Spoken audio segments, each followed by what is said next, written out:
우리의 삶은 어찌 보면 크고 작은 오해들로 얼룩져 있다고 해도 과언이 아닐 겁니다. 내가 뭘 어떻게 오해했는지 잘 몰라서 그렇지 많이 오해하고 말하고 살았으면서도 그걸 깨닫는 일들은 극히 적은 것 같습니다. 단순한 오해, 착오, 착각. 그러나 작은 불씨 하나가 큰 불을 일으키듯이 어떤 작은 오해가 엄청난 큰 사건을, 문제를 일으키기도 합니다. 이 오해란 말은 이해의 반대말이죠.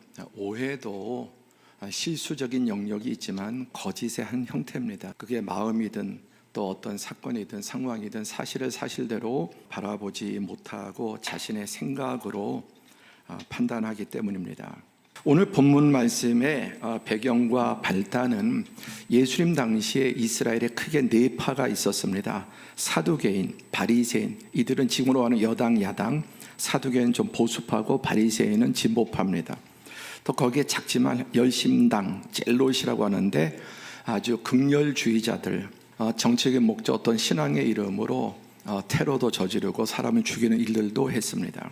네 번째는 에센파입니다. 이 사두개, 바리새, 열심당 다 꼴보기 싫고 지긋지긋한 세상 떠나자 그래서 광야에 가서 거기서 수도원 짓고 그들만의 공동체를 이루었습니다. 이 네 파가 있었는데 예수님은 어디에도 속하지 않으셨습니다. 사두개인들은 대놓고 로마와 결탁을 해서 성전의 주도권을 가지고 있었습니다. 그러니까 성전 장사꾼들이었습니다. 종교를 이용한, 성전을 이용한 장사꾼. 그리고 바리새인들은 성경 장사꾼이었습니다. 이들은 이제 성전에 대한 권한을 놓치고 그들은 이제 성경을 가지고 연구하는 그룹이었는데 율법적으로 잘못 이해하고 껍데기는 알았지만 그 하나님의 의도를 몰랐습니다.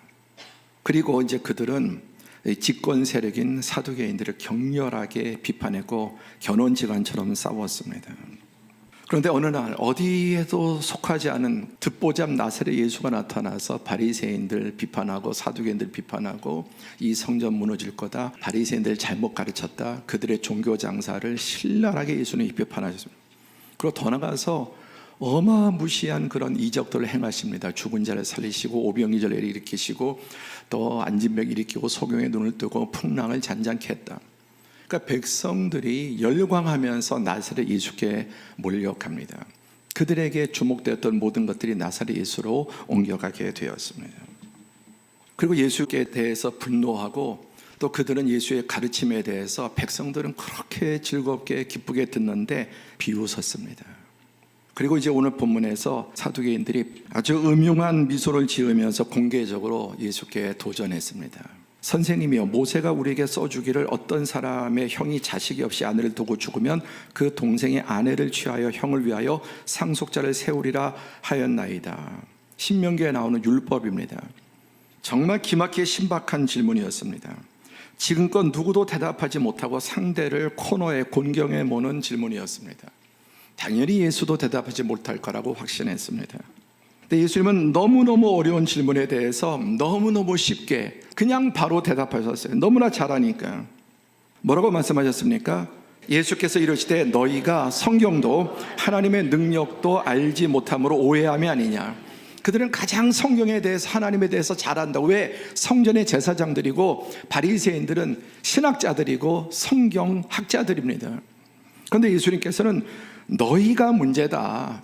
그들은 가장 전문가고 적어도 이 분야만큼은 내가 가장 잘한다고 생각하는데 너희는 성경에 대해서 무식하다는 겁니다. 하나님에 대해서 무식하다는 겁니다. 두 번째, 하나님을 오해했다. 하나님은 죽은 자의 하나님이 아니요 산 자의 하나님이시니라. 너희가 크게 오해하였도다 하니라. 지금 너희 눈에 보이지 않지만 아브라함, 이삭, 야곱, 요셉, 또 다윗, 모세, 이런 위대한 사람들이 죽어 있으면 하나님은 왜 필요합니까? 살아서도 문제지만 진짜 문제는 죽은 다음이에요. 창세기 17장 7절에 내가 내 언약을 나와 너 및 내 대대 후손 사이에 세워서 영원한 언약을 삼고 너와 내 후손의 하나님이 되리라. 이 땅의 약속은, 여러분, 약속은 누군가 하나가 죽든 둘 다 죽든 죽으면 끝나지만 여기 보세요. 내가 누구의 언약? 하나님의 언약. 성경 어디에도 인간이 주어로 등장하지 않아요. 내가 내 언약을 나와 너 그리고 내 대대 후손 사이에 세워서 영원한 언약을, 죽으면 끝인데 무슨 영원한 언약이 필요합니까? 이게 하나님께서 아브라함이 하신 약속입니다.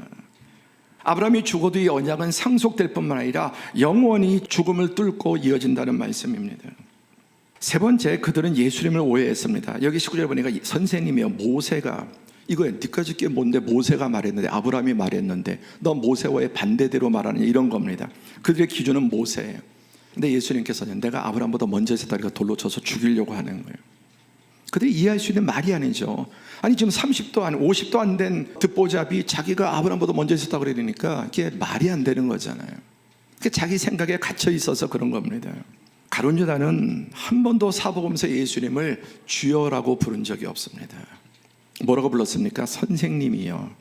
오늘날 교회 안에도 예수님을 주님이라고 안 부르고 왕이라고 안 부르고 선생님, 무슨 위대한 종교 지도자 중에 하나. 이미 이사야 9장 6절에 예언된 말씀. 근데 왜 이런 말씀을 그들은 그렇게 닫혀 있을까요?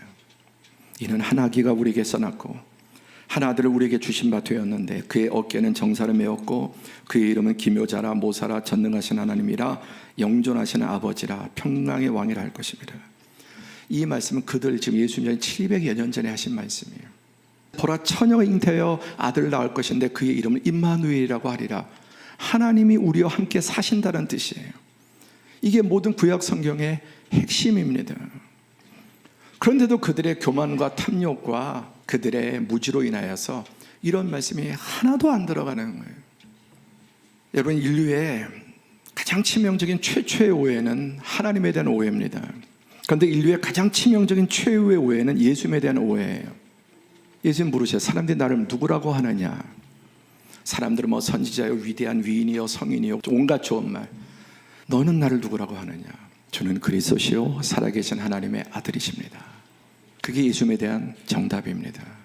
이 대답에 구원이 달려 있습니다. 육에 속한 사람은 이런 것들을 받지 않습니다. 인정하지 않습니다. 어리석게 보입니다. 왜냐? 그러한 일은 영적으로 분별되기 때문에. 오늘 세 가지 오해, 성경도 모르고 하나님도 모르니 당연히 예수님도 모르죠. 그래서 그들에게 예수님은 듣보잡에 불과했던 것입니다. 그들까지 구원하려고 이 진리를 밝혀줘도 그들은 맹인이어서 눈을 뜨지 못했습니다. 완악함과 교만 때문이었습니다. 그래서 요한복음 8장 30절 시작. 진리를 알지니 진리가 너희를 자유롭게 하리라. 우리는 자꾸만 진리 이론이라 생각하는데 예수님, 내가 곧 길이요 진리요 생명이다. 예수님이 진리세요. 그리고 이 진리의 성령님께서 우리에게 오셔야, 영의 눈을 열어주셔야 진리를 받아들일 수 있습니다. 그리고 진리를 가진 사람이 살아가는 방식이 진실이라고 하는 거예요. 진리의 열매가 진실입니다. 그래서 진리를 가진 사람은 진리가 들어오는 만큼 삶이 점점 더 진실해지고 투명해지고 깨끗해지고 의로워지는 거예요. 진리의 성령께서 오셔서 진리이신 예수님, 그래서 눈을 뜨게 해달라고 해야지 내 머리를 깨게 해달라고 해서 여러분 하나님이 받아들여지는, 눈을 떠, 영의 눈을. 사람이 거듭나지 않으면 하나님의 나라를 볼 수 없고 알 수도 없습니다. 미련하게 보입니다. 그러니까 이해하려고 하지 말고 눈을 뜨게 해달라. 겸손하게 자신의 한계를 인정하고, 그러면 진리의 성령께서 오셔서 밝혀주시는 것입니다.